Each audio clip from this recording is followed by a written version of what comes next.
apa ya, rakyat Indonesia yang punya satu sikap ya. Karena sekarang konflik besar itu sedang terjadi. Ya.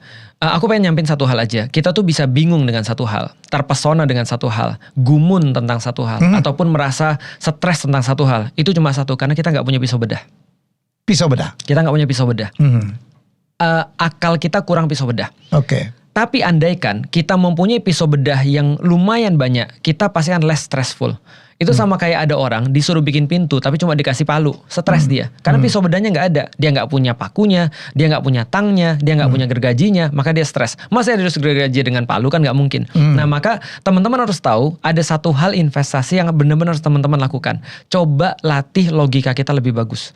Coba latih cara berpikir kita lebih bagus. Critical thinking. Critical thinking. Kalau critical thinking itu kita latih, maka kita bisa mengartikan atau minimal bisa melihat, merespon satu hal dengan lebih baik. Aku nggak akan berjanji bahwa saya itu pasti baik, enggak. Tapi lebih baik pasti. Contoh ya. Lebih pasti. Kita ngeri kan ngeliat semua ini kan ya. Akhirnya stres karena mereka nggak punya pisau bedah. Tapi kalau mereka punya pisau bedah, ya udahlah. Ini sudah kejadian, aku nggak bisa kontrol. Oke, sekarang aku coba list apa yang bisa aku kontrol nih. Apa yang bisa aku lakukan nih? Apa yang bisa aku siapin terhadap anak-anakku nih? Oke lah, sekarang kita memang lemah. Dan orang lemah nggak punya pilihan. Kita terjajah dimanapun juga. Tapi gimana caranya agar anak-anak kita nggak lemah nih? Nah itu adalah pisau bedah yang harus ada pada semua orang-orang muda. Mereka harus berpikir lebih banyak. Mereka harus melatih berpikir kritis lebih banyak. Supaya mereka nggak gumun dengan semua hal, stres dengan semua hal, ataupun bingung dengan semua hal.